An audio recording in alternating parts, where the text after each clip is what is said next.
Who picks the title company? Why are there so many documents to sign? When do I get the keys? What do you do with my money after I send it to the title company? This is all you should know. What happens on closing day?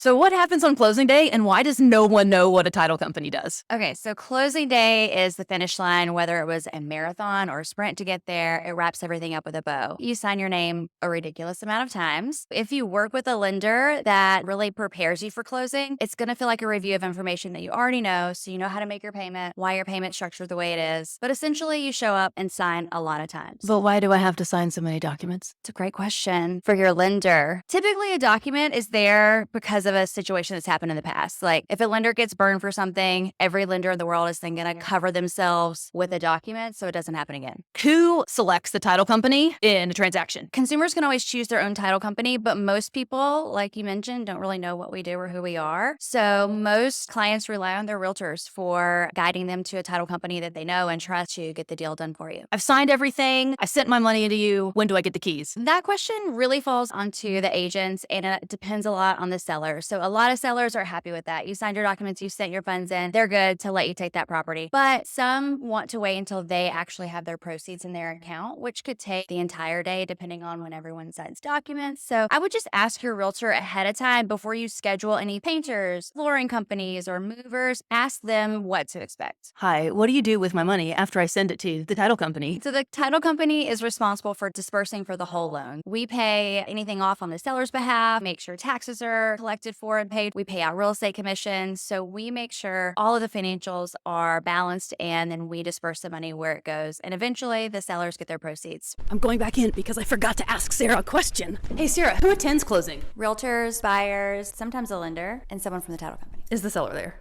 No, oh no, we don't want the seller there. Okay, that's all. Bye. Bye.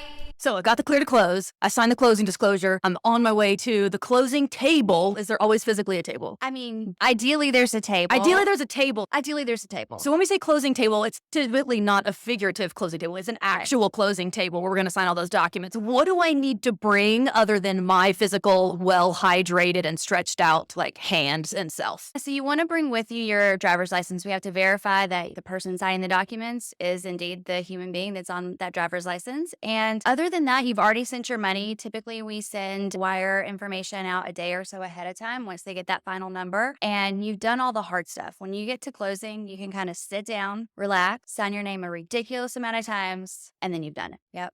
Cool. Thanks.